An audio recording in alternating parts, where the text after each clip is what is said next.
네, 우리 정한 시간이 되었습니다. 다 같이 일어나셔서 주제 찬송 199장 부르심으로 주일 예배 하나님 앞에 드리겠습니다.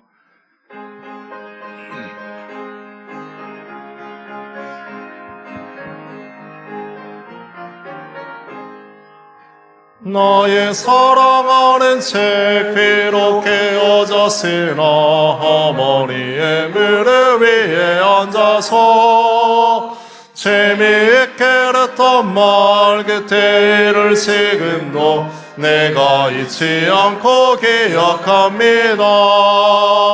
귀하고 귀하다 우리 어머니가 들려주시던 재미있게 했던 말이 책 중에 있으니 이 성경 심히 사랑합니다. 옛날 용맹스럽던 다니엘의 경험과 유대 임금 다윗 왕의 역사와 주의 선지 엘리야 바람 타고 하늘에 올라가던 일을 기억합니다. 귀하고 귀하다 우리 어머니가 들려주시던 재미있게 했던 말이 책 중에 있으니 이 성경 심히 사랑합니다. 예수 세상 계실 때 많은 고난 당하고 십자가에 달려 죽임 당하니 어머니가 읽으면 눈물만이 흘린 것 지금까지 내가 기억합니다. 귀하고 귀하다 우리 어머니가 들려주시던 재미있게 했던 말이 책 중에 있으니 이 성경 심히 사랑합니다. 그때 일은 지나고 나의 눈에 환하오 어머니의 말씀 기억하면서 나도 시시때때로 성경 말씀 읽으며 주의 뜻을 따라 살려 합니다. 귀하고 귀하다 우리 어머니가 들려주시던 재미있게 했던 말이 책 중에 있으니 이 성경 심히 사랑합니다.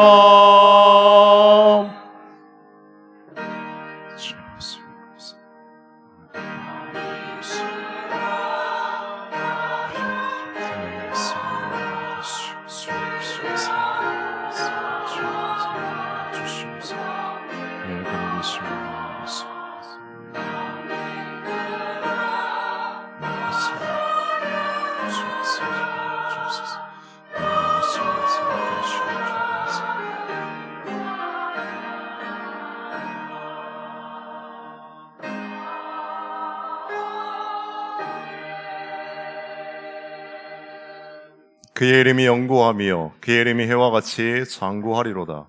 사람들이 그로 말미암아 복을 받으리니 모든 민족이 다 그를 복되다 하리로다. 그 영화로운 이름을 영원히 찬송할지어다. 온 땅에 그의 영광이 충만할지어다. 아멘. 하나님 감사합니다. 오늘도 하나님의 백성들이 주의 전에 모여 하나님 앞에 예배로 영광 올려드릴 수 있도록 은혜 베풀어 주시니 감사합니다. 우리의 예배를 통해 하나님 홀로 영광 받아주시고 사랑하는 모든 주의 백성들의 마음과 심령과 인생들 속에 하나님의 놀라운 축복을 부어주셔서 하나님의 백성답게 이 시대를 잘 살아낼 수 있는 거룩한 성도를 될 수 있도록 하나님 은혜 가운데 붙잡아 주시옵소서. 예배의 시종을 주님께 의탁드리며 예수 그리스도의 이름으로 기도드리옵나이다. 아멘.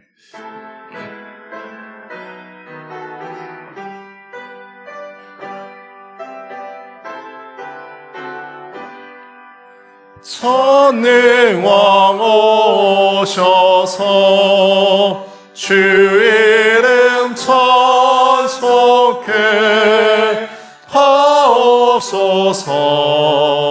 영광과 권능의 성부여 오셔서 우리를 다스려 주옵소서. 강생한 성자여 오셔서 기도를 들으소서. 택하신 백성을 복내려 주시고 거룩한 마음을 주옵소서. 주 성령 오셔서 큰 증거 주옵소서. 전능한 주시여 각 사람 마음에서 떠나지 마시고 계십소서. 성삼위일체께 한없는 찬송을 드립니다. 존귀한 주님을 영광 중 배웠고 영원히 모시게 하옵소서.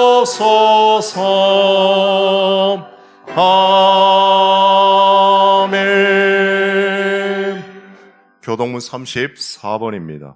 우리의 능력이 되시는 하나님을 향하여 기쁘게 노래하며 야곱의 하나님을 향하여 즐거이 소리칠지어다.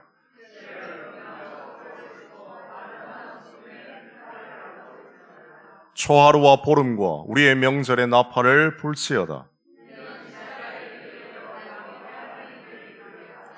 하나님의 애굽 땅을 치러 나아가신 때에 요셉의 족속 중에 이를 증거로 세우셨도다.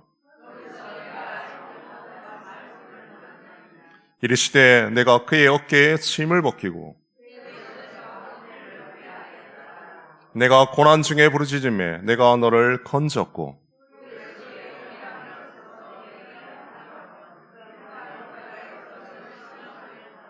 내 백성이여 들으라. 내가 내게 증언하리라. 이스라엘이여 내게 듣기를 원하노라.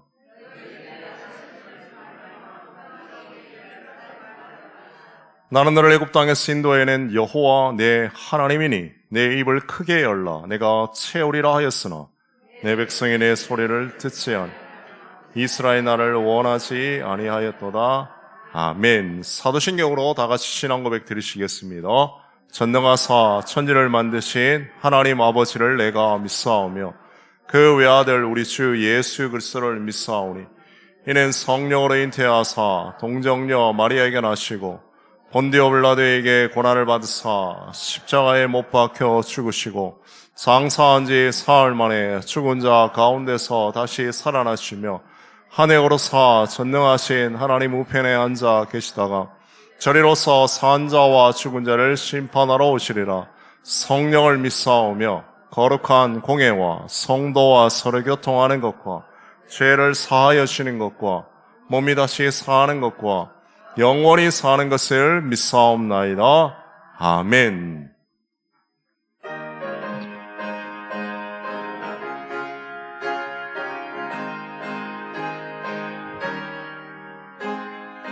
세상에 내가 살면서 항상 찬송 드리다가 날이 저물어라 하시며 영광 중에 나가리.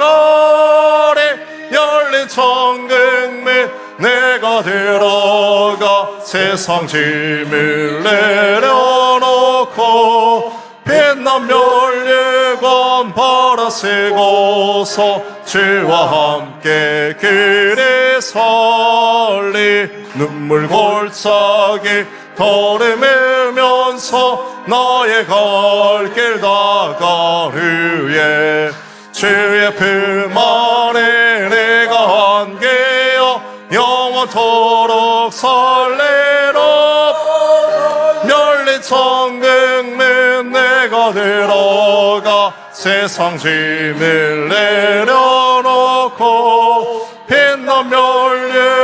마음 벌하시고 주와 함께 길이 설리 나의 가는 길 멀고 험하며 산은 높고 거린 깊어 고난 나의 몸 쉴 곳 없어로 복된 날이 밝아 열린 천국문 내가 들어가 세상 짐을 내려놓고 빛난 멸류가 바라시고 주와 함께 길이 설리 한숨 쉬고 즐거움 없는 날 사모하며 기다리니 내가 길 잃은 주를 배울 때 나의 기쁨 열린 천국문 내가 들어가 세상 짐을 내려놓고 빛난 멸류가 받으시고서 주와 함께 길이 설리.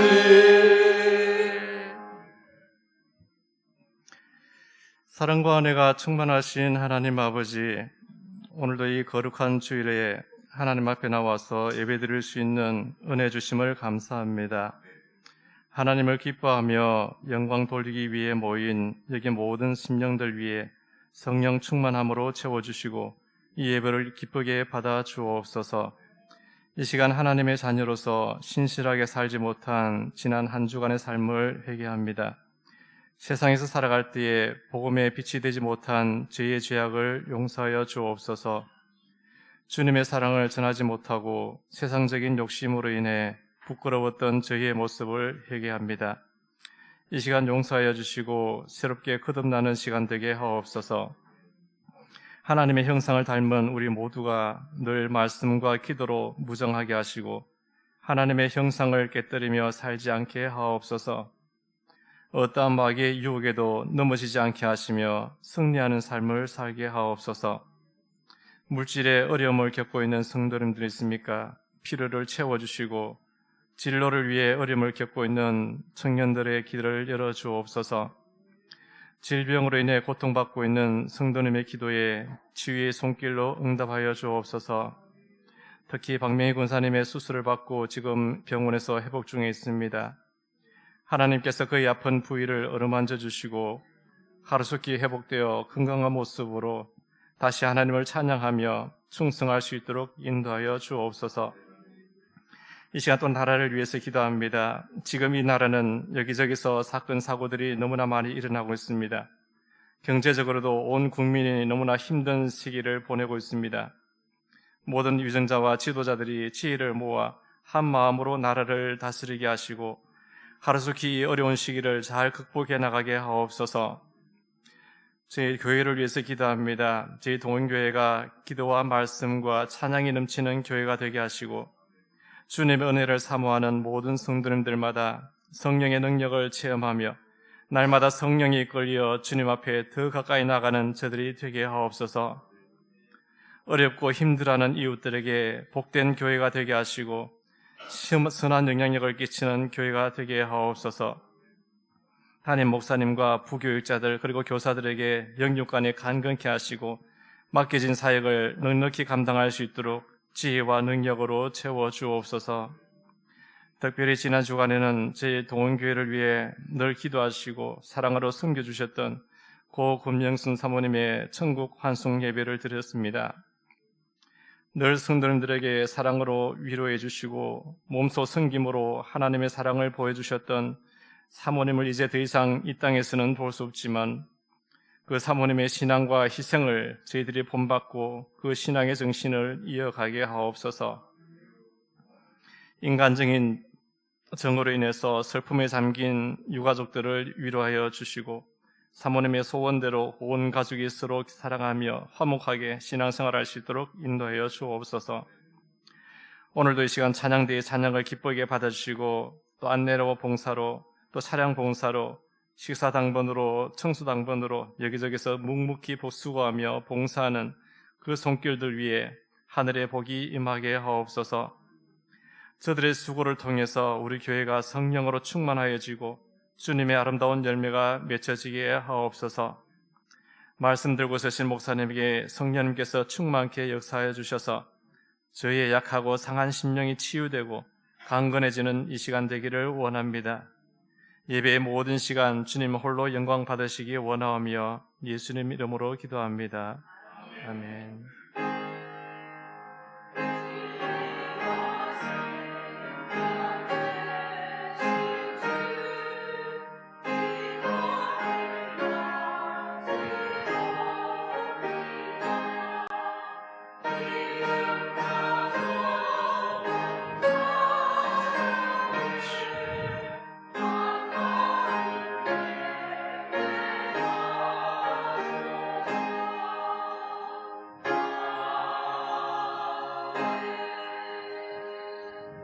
이 시간 하나님 앞에 준비한 예물 드리겠습니다.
드린 예물을 위해서 기도하겠습니다. 하나님 감사합니다. 늘 우리의 삶을 인도하여 주시고 실만한 물과 푸른 초장의 삶으로 하나님 함께하여 주시니 감사합니다.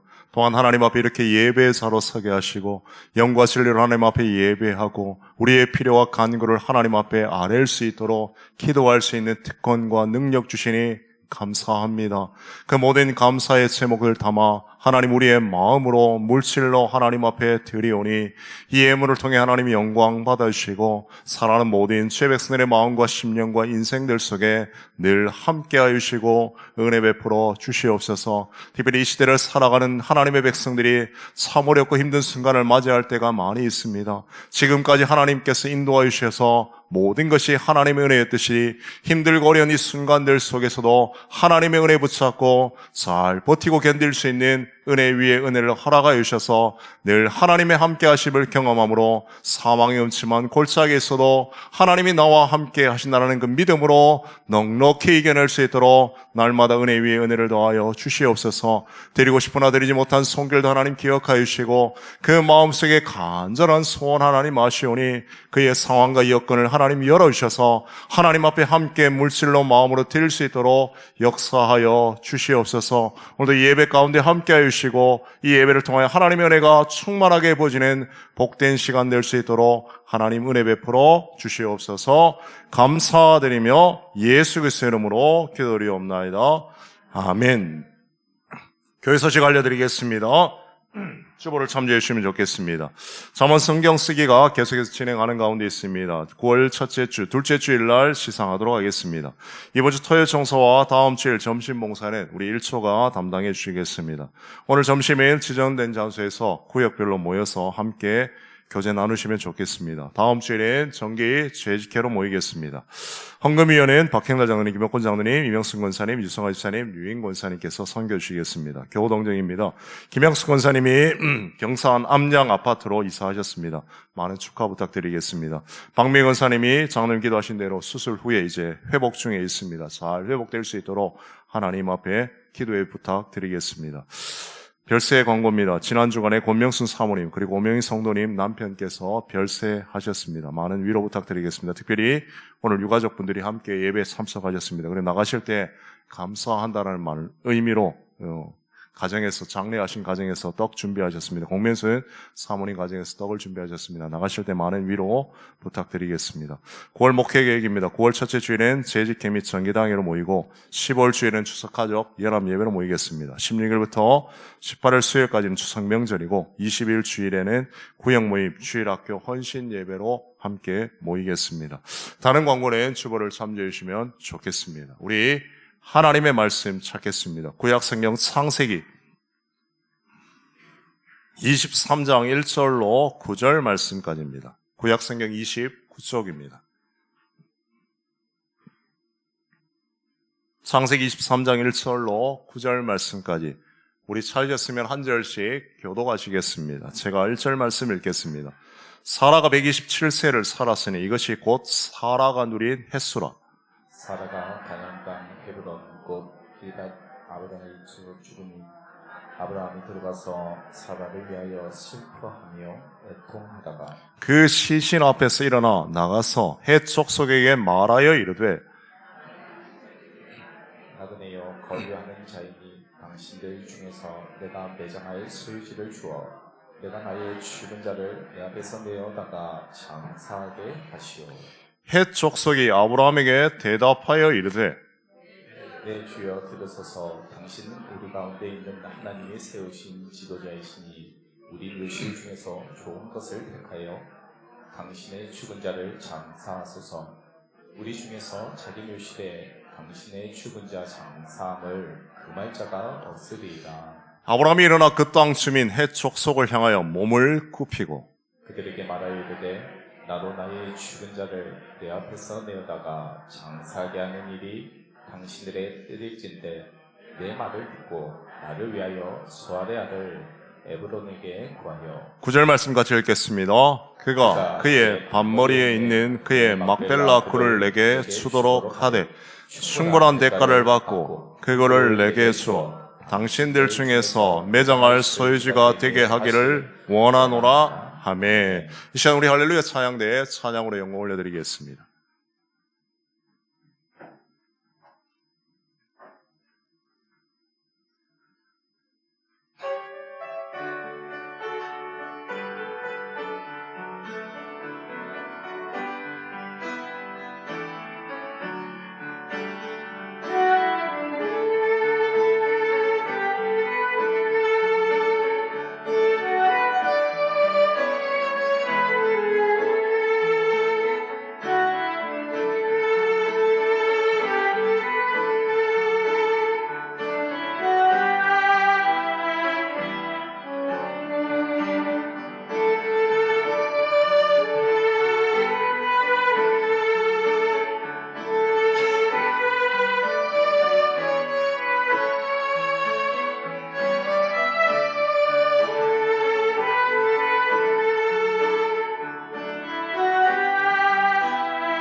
아멘. 감사합니다. 우리 여러분들하고 인사하겠습니다. 주 안에 사랑하고 축복합니다. 오늘도 주일 예배 오신 여러분들을 환영하고 축복합니다. 오늘 죽음 앞에 선 아브라함이라는 제목으로 함께 말씀 나누겠습니다. 이 등산을 하다 보면 산이 하나 딱 넘으면 이 산이 끝이겠거니 하고 넘어가면 또 다른 산이 있습니다. 그리고 산 정상에 딱 올라오면 참 신기한 게 이 산이 계속해서 연결되어 있습니다. 능선을 하나 넘으면 또 다른 능선이 보이고 또 다른 능선이 보입니다. 이 등산을 통해서 우리의 인생을 많이 비유합니다. 하나의 문제를 넘어서면 또 다른 문제가 있고 또 다른 문제를 넘어서면 또 인생의 큰 난관에 부딪힐 때가 있다라는 것을 우리에게 말해주고 있습니다. 그러면 아브라함의 생애는 어떨까요? 아브라함의 생애도 마찬가지입니다. 참 많은 인생의 우여곡절을 그는 많이 겪었습니다. 그러면 그의 인생에 가장 큰 시험이 있다면 어떤 큰 시험이 있을까요? 우리가 앞서 살펴본 창세기 22장에 자기의 아들 이삭을 모리아 산에서 번제로 드리는 것, 그것이 큰 시험 중에 하나입니다. 또 하나의 시험은 바로 오늘 본문에 등장하는 사라의 죽음입니다. 그러면 질문 하나 드리겠습니다. 두 가지 시험 중에 아브라함의 입장에서는 어느 게 더 어려울까요? 자기의 아들 이삭을 번제로 드리는 이 시험과 사랑하는 아내의 죽음 앞에 서니 아브라함의 이 시험 앞에 두 가지 중에 아브라함은 어느 게 더 힘들고 고통스러울까요? 그 문제를 우리는 가늠할 수 없지만 오늘 성경에는 추측할 수 있는 근거가 있습니다. 이 사례의 죽음 앞에 아브라함은 애통하며 슬퍼했다라고 고백하고 있습니다. 분명히 아들 이삭을 번제로 바치는 이 사건 앞에서는 자기가 할 수 있는 부분이 분명히 있지만 사라의 죽음 앞에서는 아브라함이 할 수 있는 것은 아무것도 없습니다. 그냥 그 죽음을 받아들이는 것 말고는 아브라함이 할 수 있는 것은 아무것도 없습니다. 성도 여러분, 믿음의 길을 걷는 우리에게도 사랑하는 사람과의 이별은 참 아프고 힘이 들 때가 많이 있습니다. 왜냐하면 앞서 말한 것처럼 이 죽음 앞에 우리가 할 수 있는 것은 아무것도 없기 때문에 그렇습니다. 그럼에도 불구하고 변하지 않는 한 가지 진리는 모든 인생은 바로 이 죽음의 관문을 다 통과해야 한다는 사실입니다. 아마 이런 이야기를 들어보셨을 겁니다. 한 버스 안에 청년들, 어르신들이 이렇게 관광버스에서 차를 타고 좋은 풍광이 있는 곳을 지나갑니다. 젊은 청년들이 좋은 풍광을 보면서 저곳에다 전원주택 짓고 사랑하는 아내와 자식들과 함께 살면 얼마나 좋을까 이렇게 상상을 합니다. 연세 드신 분들은 어떤 생각을 할까요? 똑같은 풍광을 보고 저기에다 내 묘자를 쓰면 참 좋을 텐데 라는 이야기를 합니다. 똑같은 광경을 보지만 젊은 사람들은 그 죽음을 자기와는 먼 이야기로 받아들입니다. 그러나 연세가 지긋하게 되면 이제 내가 죽을 날이 가까웠다는 걸 생각하고 그 죽음을 준비하는 자세를 가지게 되는 겁니다. 그러면 오늘 이 본문의 말씀을 통해 신앙을 가진 하나님의 백성들이 이 죽음 앞에서 어떤 마음의 자세와 신앙의 자세를 가져야 하는지를 말씀 가운데 생각해 보려고 합니다. 오늘 본문의 배경은 우리가 잘 아는 것처럼 아브라함이 그토록 사랑했던 사라의 죽음을 기록하고 있습니다. 특별히 오늘 1절에 보면 이 사라의 죽음을 기록하는데 그의 나이를 나타내고 있습니다. 우리 1절 말씀을 같이 한번 읽겠습니다. 1절입니다. 사라가 127세를 살았으니 이것이 곧 사라가 누린 횟수라. 아멘. 사라가 127세를 살았다라고 기록하고 있습니다.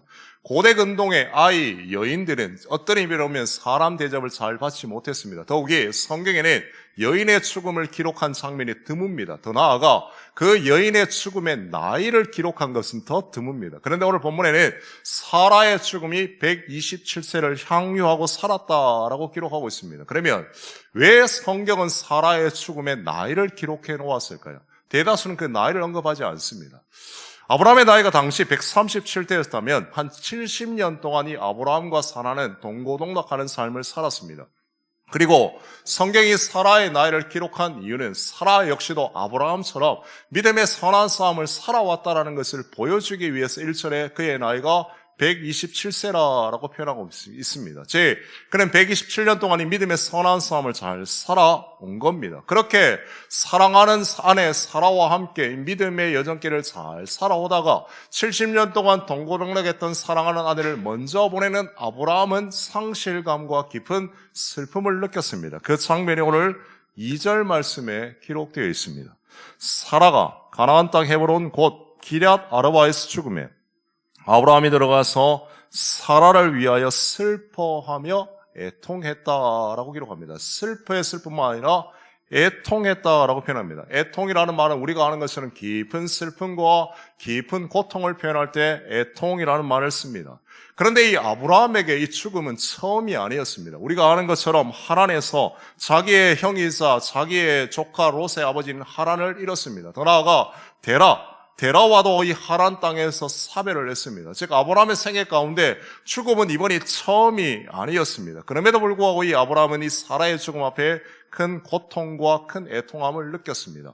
오늘 이 본문에서 우리가 첫 번째 기억할 것은 사랑하는 사람들의 죽음 앞에서 우는 것, 슬퍼하는 것은 잘못이 아니다라는 사실입니다. 간혹 장례식장에 가면 이렇게 장면을 볼 때가 있습니다. 슬퍼하며 애통하는 사람을 보면서 간혹 말은 안 하지만 속으로 정죄하는 사람들이 있습니다. 그들의 논리는 이런 겁니다. 예수 믿고 죽었는데 천당 갔는데 천국에서 다시 만날 건데 뭐하러 슬퍼하느냐라고 이야기할 때가 있습니다. 물론 예수를 믿으면 천국에 갑니다. 그리고 천국에서 다시 만난다라는 것이 성경이 말하는 진리입니다. 그러나 성경은 그 죽음 앞에 눈물을 흘리는 것이 잘못된 것이 아니라는 것을 분명히 말하고 있습니다. 우리가 아는 것처럼 이 아브라함도 천국에 대한 소망을 가지고 있었고 믿음의 사람이었습니다. 그럼에도 불구하고 그는 슬퍼하며 애통했습니다. 예를 들어 히브리서 11장 16절에 보면 성경은 이렇게 말씀합니다. 그들이 이제는 더 나은 본향을 사모하니 곧 하늘에 있는 것이라. 여기서 말하는 그들은 바로 아브라함과 사라를 의미합니다.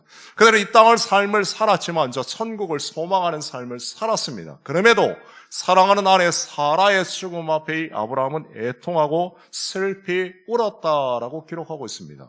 성도 여러분, 성경은 이 눈물을 정죄하지 않습니다. 우리 예수님도 나사로, 가장 사랑하는 친구 나사로가 죽었을 때 어떻게 하셨습니까? 우셨습니다. 요한복음 11장 35절과 36절은 이렇게 말씀합니다. 우리 같이 한번 읽겠습니다. 예수께서 눈물을 흘리시다. 이에 유대인들이 말하되 보라 그를 얼마나 사랑하셨는가 하며. 무슨 말입니까? 사랑하는 자의 죽음 앞에 예수님도 눈물을 흘리셨습니다. 그렇게 사랑하는 사람의 죽음 앞에 눈물을 흘리는 것은 잘못된 것이 아닙니다. 죽음 앞에 두고 사랑하는 이를 슬퍼하며 그들을 애통해하는 것은 결코 성경에서는 잘못되었다라고 말하지 않습니다. 즉 그들의 죽음 앞에 우는 건 괜찮습니다. 그리고 그들과 함께 슬퍼하는 것 또한 괜찮습니다. 그런데 문제는 슬퍼하는 것으로 그쳐서는 안 된다는 겁니다. 그 슬픔이 억제되지 못하고 매일같이 사랑하는 사람의 죽음을 애도하며 슬퍼하는 것은 잘못되었다는 겁니다. 어떤 시인은 이 눈물을 이렇게 비유합니다. 비가 메마른 땅에 메마른 대지를 적시는 것처럼 우리의 눈물도 우리의 마음을 촉촉하게 적신다는 겁니다. 메마른 우리의 마음을 눈물로 적시게 되는 겁니다. 그런데 계속해서 눈물을 흘리면 어떻게 될까요?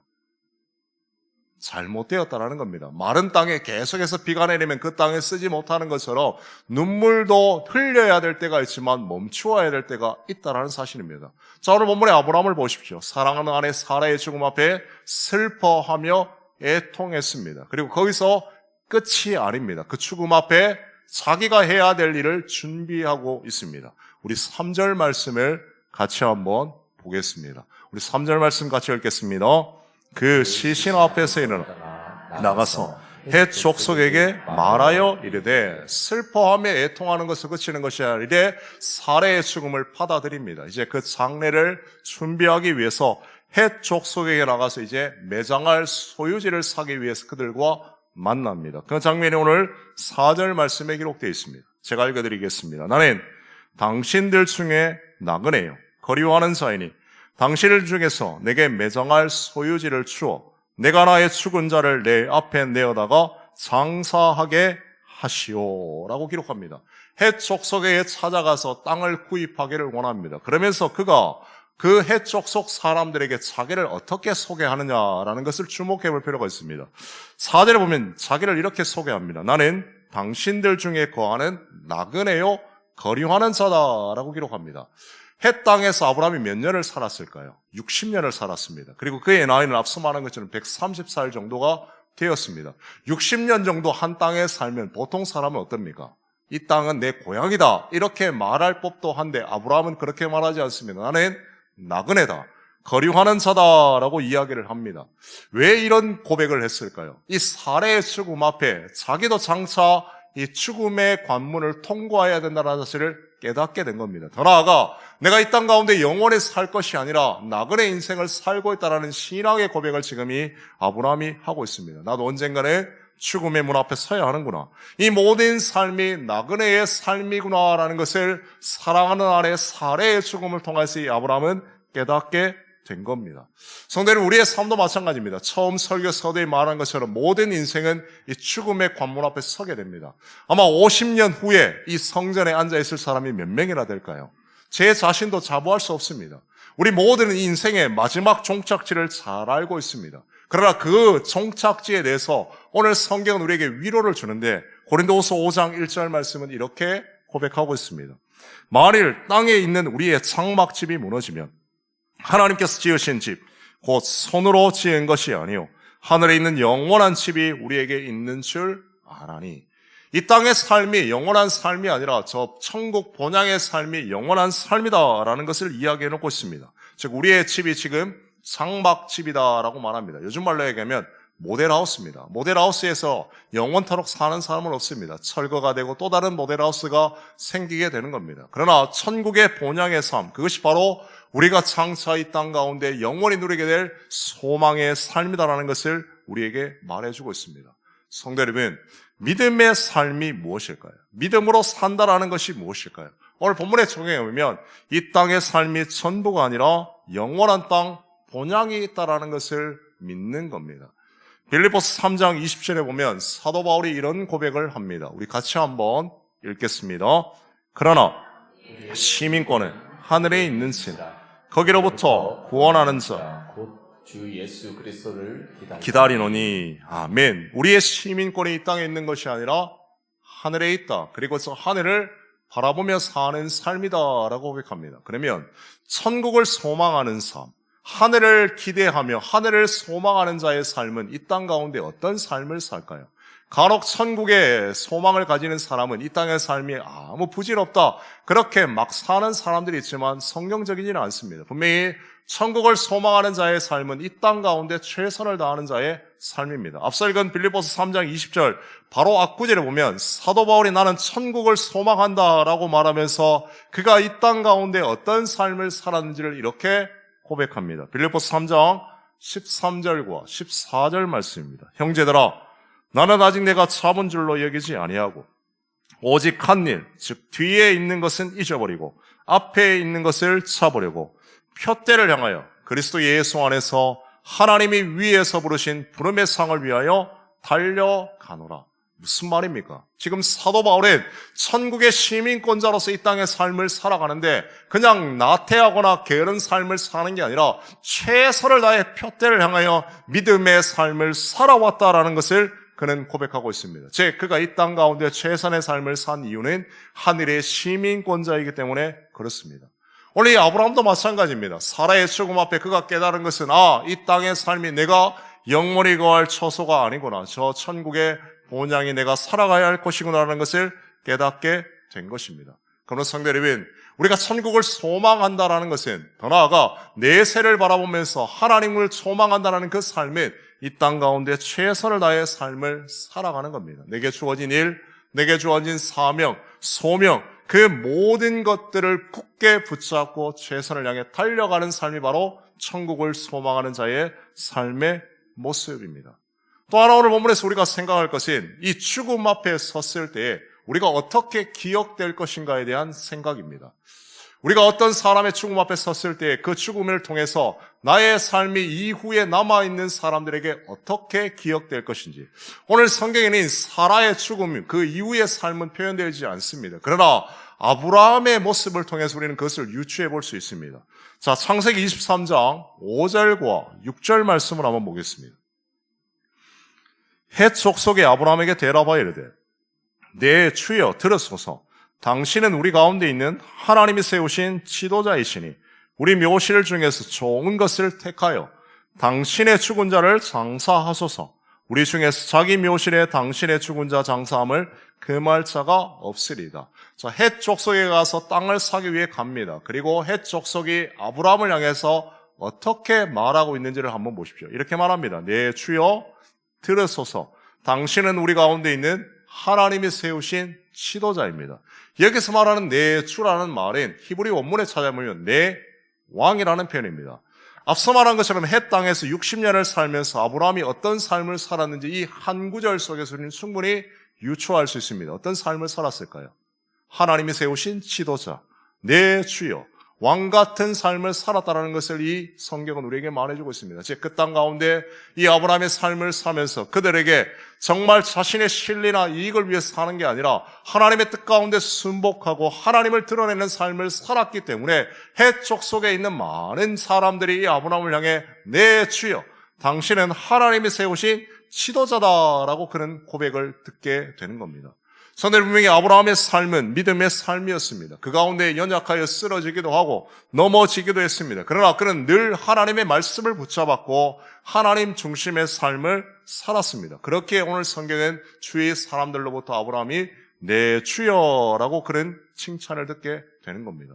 성도는 우리가 예수를 처음 믿으면 예수님을 어떻게 표현합니까? 내 주님이십니다. 내 전부이십니다. 라고 우리는 고백합니다. 그리고 그 고백과 동시에 내 마음대로 살았던 삶을 성찰하고 이제는 예수님 중심으로 삶을 살겠다라는 결단과 각오가 바로 그 고백 속에 포함되어 있습니다. 그렇게 우리의 삶에 예수님을 주인으로 믿는다, 예수님을 나의 구주로 믿는다라는 삶은 입술의 고백으로 끝나는 것이 아니라 내 삶으로 정말 예수님을 주인으로 모시는 삶을 살아가야 하는 겁니다. 마치 오늘 이 아브라함이 주위 사람으로부터 당신은 하나님을 믿는 사람이군요 라고 칭찬받은 것처럼 우리의 삶도 그와 같은 칭찬을 들어야 하는 겁니다. 성도 여러분, 성도라는 말은 하늘에서 얻는 이름이 아닙니다.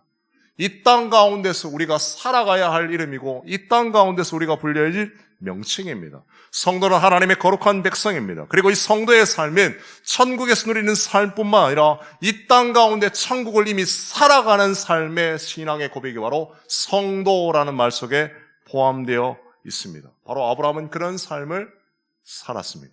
성도의 삶, 거룩한 삶, 하나님께 영광 올려드리는 삶을 산 것입니다. 자, 오늘 본문을 다시 한번 보겠습니다.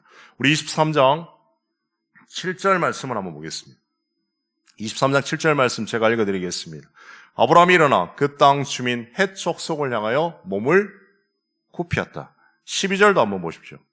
아브라함이 이에 그 땅의 백성 앞에서 몸을 굽히고, 자, 아브라함은 그 땅에서 60년을 살았고 나이로 치면 130살이 되었습니다. 130살이면 존경받는 나이입니다. 사람들에게 허리를 굽힐 나이가 아니라 인사를 받아야 할 나이입니다. 그런데 아브라함은 그 헷 족속 사람들에게 어떻게 합니까? 허리를 굽히고 그들에게 존중을 취합니다. 이것은 드러내기 위한 가식적인 표현이 아니라 이 아브라함이 그 땅에서 어떤 겸손의 삶을 살았는지를 잘 보여주는 대목 중에 하나입니다. 그리고 그렇게 허리를 굽히고 난 다음에 이 아브라함은 헷 족속 사람들에게 이렇게 얘기합니다. 그 땅을 내가 사고 싶습니다 라고 이야기를 합니다. 우리 23장 6절 말씀 한번 보겠습니다. 제가 한번 읽어드리겠습니다. 네 주여 들으소서, 당신은 우리 가운데 있는 하나님이 세우신 지도자이시니 우리 묘실 중에 좋은 것을 택하여 당신의 죽은 자를 장사하소서. 우리 중에 자기 묘실에 당신의 죽은 자 장사함을 금할 자가 없으리다. 허리를 숙여서 내가 그 땅을 사고 싶습니다 라고 말했을 때 해쪽 속의 사람이 뭐라고 얘기한 겁니까? 그냥 가져가시라는 겁니다. 무상으로 그 땅을 당신에게 드릴 테니까 기꺼이 사용하라는 겁니다. 얼마나 믿음의 사람이었는지 잘 보여주는 대목입니다. 그런데 같은 이야기를 한 번만 하는 게 아니라 두 번이나 똑같은 이야기를 합니다. 11절 말씀도 한번 보십시오. 내 주여 그리 마시고 내 말을 들으소서. 내가 그 밭을 당신에게 드리고 그 속의 굴도 당신에게 드리리니. 무슨 말입니까? 당신의 이 지역에 존경받는 유지니까 그 땅을 마음대로 써도 된다라는 겁니다. 근데 아브라함이 이 말을 어떻게 대처했을까요? 우리 이어지는 23장 16절 말씀은 같이 한번 읽겠습니다. 16절입니다. 아브라함이 에브론의 말을 듣고 에브론이 헷 족속이 듣는 데서 말한 대로 상인이 통용하는 은 400세겔을 달아 에브론에게 주었더니, 자, 무상으로 가져가도 됩니다 라고 말했을 때 아브라함은 그 땅을 400세겔을 주고 삽니다. 여기서 말하는 400세겔은 당시로 얘기하면 시중가에 몇 배나 돈을 더 쳐주고 이 땅을 산 겁니다. 아마 제가 이 이야기를 들었으면 이렇게 생각했을 겁니다. 무상으로 땅을 주겠다. 그래, 내가 믿음으로 살았으니까 하나님이 내게 은혜를 베푸시는구나. 기꺼이 이것을 내가 받아들여야겠다. 그렇게 무상으로 받았을 겁니다. 그런데 아브라함은 그렇게 하지 않습니다. 근데 신기한 것은 이 아브라함이 오늘 이 본문에는 돈을 주고 그 땅을 삽니다. 그런데 무상으로 재물을 받는 장면들이 몇몇 등장합니다. 예를 들면 우리가 앞서 살펴본 애국 왕이나 그랄 왕의 많은 재물을 주고 자기 땅에서 나가라고 했을 때 아브라함은 그것을 기꺼이 받아들이고 호의로 받아들이고 돌아오게 됩니다. 그러면 이런 질문이 생깁니다. 어떨 때는 호의로 받아들이고 어떨 때는 아브라함은 돈을 지불하고 어떤 기준으로 했을까요? 아브라함의 모든 기준은 하나님의 중심이었고 하나님의 영광을 드러내는 삶을 사는 것이 그의 삶의 기준과 척도였습니다. 즉 호의를 받아들일 때에는 하나님의 영광이 드러날 수 있다면 기꺼이 호의를 받아들이고 또한 동시에 자기가 값을 지불하고 그 땅을 사야 된다면 또한 기꺼이 그것을 통해 하나님의 영광을 드러내는 삶을 산 겁니다. 왜 아브라함이 이 땅을 돈을 주고 샀냐면 나중에는 결국에는 이 하나님의 언약과 깊은 연관성을 가지고 있습니다. 오늘 이 땅이 결국에는 어떻게 바뀌게 될까요? 나중에 헤브론을 겪게 됩니다. 그리고 이 땅에서 다윗 왕의 대관식이 일어나고 그 땅이 남유다의 수도로 바뀌게 됩니다. 결국 이 아브라함은 이 땅을 믿음으로 대가 지불한 겁니다.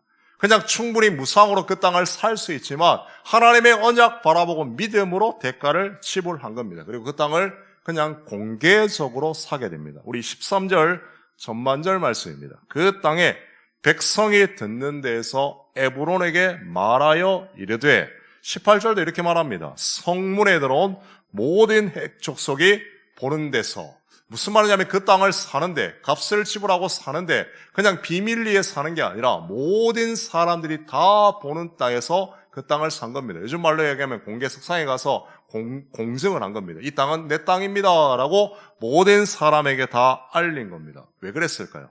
나중에 이 땅을 값을 주고 샀기 때문에 그의 후손들이 나중에 이 땅에 묻히게 됩니다. 만약 값을 지불하지 않았다면 한 사람만 묻히고 끝이 났을지 모르겠지만 아브라함이 그 땅을 값을 지불하고 삼으로 말미암아 이후의 모든 자손들이 바로 여기에 묻히게 됩니다.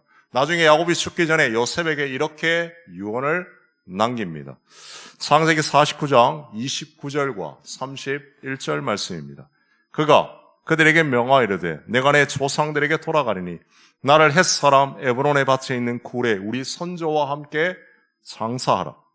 아브라함과 그의 아내 사라가 거기 장사되었고 이삭과 그의 아내 리브가도 거기 장사되었으며 나도 레아를 그곳에 장사하였노라. 무슨 말입니까? 본향이 있다라는 겁니다. 바로 이 사람의 땅을 삼으로 말미암아 막벨라굴을 삼으로 말미암아 장차 돌아갈 본향이 있다는 것을 이 아브라함은 믿음으로 고백하고 있는 겁니다. 그리고 그 약속은 지금도 유대인들에게는 약속처럼 언약처럼 그들에게 기록되어 있습니다. 그들이 땅을 잃고 고향을 잃고 전 세계 곳곳에 흩어졌을 때에 6월절이 되면 이스라엘 사람들은 자기의 국가 하티크바라는 노래에서 이런 가사로 노래를 부릅니다. 요즘은 우리나라에 가면 애국가의 가사인데 유대인들의 가사, 애국가에는 이런 가사가 있습니다. 제가 가사를 읽어드리겠습니다. 우리의 마음속 깊은 곳에 유대인의 영혼이 노래하는 한 동쪽의 시온을 사모하면서 언제나 그것을 잊지 않고 있는 한 우리의 희망은 살아있다. 2000년을 품어온 희망, 우리 땅에서 자유롭게 살리라. 시온에서 예루살렘에서. 유대인이 불렀던 이 땅은 정확하게 말하면 헤브론 땅입니다. 바로 오늘 이 아브라함이 값을 지불하고 산 그 땅을 그들은 기대하고 소망하고 노래를 불렀습니다. 히브리서 11장 8절과 10절도 그 땅에 대해서 이렇게 고백하고 있습니다. 우리 같이 한번 읽겠습니다.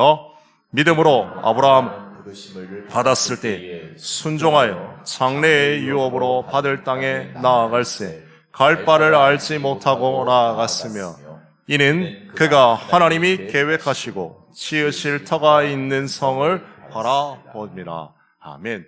아브라함의 최종 목적지는 엄밀히 말하면 가나안이 아니었습니다. 바로 천국에 대한 본향, 하나님이 주신 그 영원한 본향에 대한 그 소망을 가지고 믿음의 여정길을 걸어간 겁니다. 그리고 주어진 삶에 최선을 다한 겁니다. 성도 여러분, 우리가 은혜로 구원받습니다. 은혜로 구원받았다는 것은 우리가 이 땅 가운데 삶을 살 때 아무것도 하지 않는 것을 의미하지는 않습니다. 최선을 다해 우리의 삶을 살아가는 겁니다. 예를 들어 이렇게 한번 생각해 보십시오. 제가 제 아들에게 이렇게 약속합니다. 아들아, 내가 대학교 과정까지 내가 뒷바라지 해줄게 라고 이야기를 합니다. 근데 아들은 그 말을 이렇게 오해를 합니다. 아, 아빠가 대학교 시험에 대신해서 시험을 쳐주는갑다. 이렇게 오해하는 사람은 없습니다. 내가 아들에게 약속할 때 대학교까지 내가 최선을 다해 양육하겠다라는 말은 그가 최선을 다해 공부하고 주어진 학업에 열중할 것을 바라는 아버지의 마음이 그 속에 담겨져 있습니다. 마찬가지입니다. 하나님이 우리에게 천국에 대한 본향, 장차 우리가 돌아갈 영원한 하늘을 우리에게 예비해 놓았습니다. 그리고 그것을 믿는 자의 삶은 이 땅 가운데 최선을 다하는 삶을 살아가는 겁니다. 그 약속이 있기 때문에 우리는 주어진 삶에 힘들고 어려워도 주어진 삶에 버티고 견디는 겁니다. 앞서 말한 것처럼 이 아브라함은 몇 배나 더 주는 돈을 주고 그 땅을 샀습니다. 그리고 그 땅에 더 큰 은혜를 사모하면서 하나님을 소망하면서 주어진 삶의 마지막까지 믿음의 여정길을 잘 달려간 겁니다. 결국 대가 지불한 겁니다. 하나님의 은혜로 내가 하나님의 약속의 땅에 왔고 사랑하는 아내의 죽음 앞에 그 천국을 바라보면서 이 아브라함은 하나님의 은혜로 받은 이 놀라운 은혜와 사랑을 대가를 지불하고 더 나아가 하나님의 백성답게 살기로 결단하는 장면이 바로 오늘 창세기 23장의 모습입니다. 결국 이 아브라함은 이 땅의 삶을 살 때 두 개의 눈을 가지고 살았습니다. 하나는 천국을 바라보는 눈이었습니다. 사랑하는 아내가 있는 그 천국을 바라보는 눈을 가지고 살았고 또 하나는 현실을 바라보는 눈입니다. 남은 인생 내가 어떻게 삶을 살아가야 할 것인지에 대한 믿음의 눈을 가지고 살아가는 겁니다. 성도는 우리에게 필요한 것도 바로 이것입니다. 이 땅 가운데 우리가 주어진 삶을 살아갈 때 최선을 다해 삶을 살아가야 합니다. 이 땅에 살아가는 모든 사람들은 이 땅의 전부라고 말합니다. 그리고 이 땅에 가진 것이 최고라고 말합니다. 그러나 동시에 우리는 그 땅을 바라보면서 저 천국을 소망하는 삶을 살아가는 겁니다. 비록 이 땅 가운데 힘들고 어려워도 다 이 땅 가운데 모든 것들 가운데 의미를 두고 사는 것이 아니라 하나님을 바라보며 하늘을 소망하며 사는 삶이 바로 천국을 소망하는 자의 삶의 모습입니다. 징기스칸이 마지막 유언을 이렇게 남겼습니다. 내 자손들이 비단 옷을 입고 벽돌집에 사는 날 내 제국은 망할 것이다. 무슨 말일까요? 이 땅이 전부다라고 생각하면 결국에는 내 제국은 망한다라는 겁니다. 하나님의 백성들이 이 땅이 전부다라고 삶을 살면 이와 같은 삶을 사는 겁니다. 현실에 안주하는 삶을 살지 말고 믿음 가운데 저 천국을 바라보며 믿음 가운데 나아가라는 것을 우리에게 말씀해 주고 있습니다. 성도 여러분, 다시 한번 묻겠습니다. 믿음의 삶이 무엇이겠습니까? 믿음대로 산다라는 것이 과연 무엇이겠습니까? 오늘 본문에 비유하면 천국을 바라보며 주어진 우리의 삶에 힘들고 고달파도 하나님의 뜻이 나의 삶 가운데 이루어지기를 갈망하면서 주어진 삶에 최선을 다하는 자의 삶이 바로 믿음을 가진 자의 삶의 모습입니다. 마지막으로 여러분에게 이렇게 한번 물어보겠습니다. 지금 여러분들은, 지금 우리는 이 믿음의 삶을 잘 살아내고 계십니까? 천국을 소망하고 주어진 우리의 삶에 하나님의 영광을 드러내는 삶을 살아내는 자의 삶이 바로 믿음을 가진 자의 삶의 모습입니다. 소망하기는 그런 믿음의 삶을 살아갈 수 있는 우리 모든 성도들 되기를 주님의 이름으로 소망합니다. 아멘. 이 시간 우리 말씀 붙잡고 기도하겠습니다. 기도할 때 하나님, 이 아브라함이 천국을 바라보는 믿음의 눈, 또한 현실 가운데 주어진 삶에 내가 어떤 삶을 살아가야 할 것인지를 가졌던 그 믿음의 눈, 두 개의 눈을 가지고 살았던 것처럼 하나님, 오늘 이 시대를 살아가는 우리의 삶에도 그런 두 개의 영적인 눈을 가질 수 있도록 은혜 베풀어 달라고, 이 땅의 삶이 아무리 고달프고 힘들어도 내게는 저 천국의 본향이 있다는 것을 기억하고 그것을 소망하며 살게 하여 주시고, 또한 이 땅 가운데 주어진 삶에 하나님의 뜻 가운데 최선을 다할 수 있도록 날마다 은혜 베풀어 달라고, 이 제목 가지고 우리 합심하여 간절히 기도하며 나아가시겠습니다. 하나님 아버지 감사합니다. 오늘 이 말씀 앞에 하나님 우리의 모습을 돌아봅니다.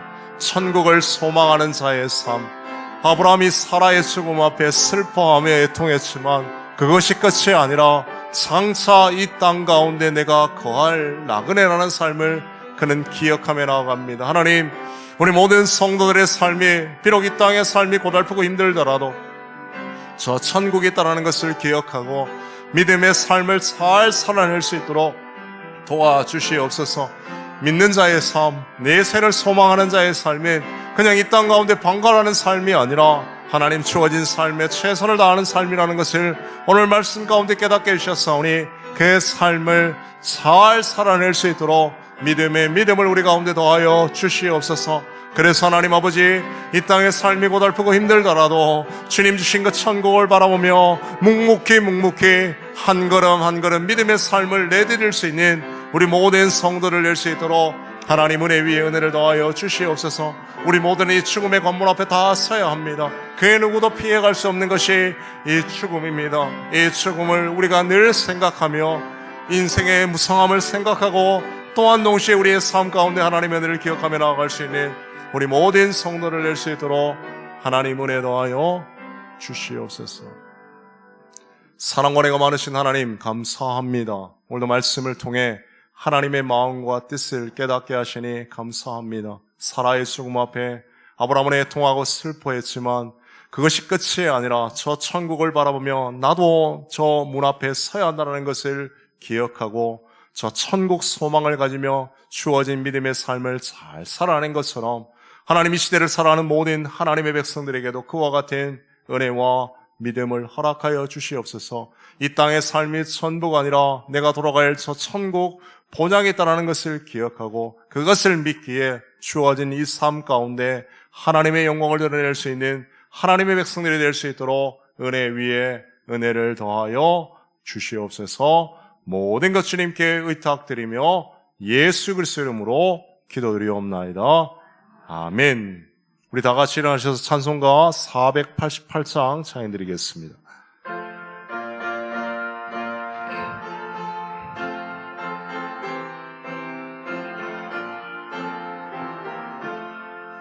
이 몸의 소망 무언가 우리 주 예수 뿐일세. 우리 주 예수밖에는 믿으리 아주 없도다. 주 나의 반석이시니 그 위에 내가 서리라. 그 위에 내가 서리라. 무섭게 바람 비는 밤 물결이 높이 설렐 때 우리 주 크신 은혜에 소망을 얻을 줄이라. 주 나의 반석이시니 그 위에 내가 서리라. 그 위에 내가 서리라. 세상에 믿던 모든 것 끊어질 그날 되어도 그 주의 언약 믿사와 내 소망도 이끌리라. 주 나의 반석이시니 그 위에 내가 서리라. 그 위에 내가 서리라. 바라던 천국 올라가 하나님 앞에 배울 때 그 주의 의를 힘입어 여심으로 서리라. 주 나의 반석이시니 그 위에 내가 그 위에 내가 서리라. 아멘. 축도하겠습니다. 이제는 우리 주 예수 그리스도의 은혜와 하나님 아버지의 그 한량없으신 사랑과 성령 하나님의 위로교통 충만하심이 천국을 바라보며 주어진 삶에 최선을 다하기로 결단하는 모든 주의 백성들 심령 위에 저들의 삶의 정길 위에 주의 몸된 교회 위에 이제부터 영원토록 함께 있을지어다. 아멘.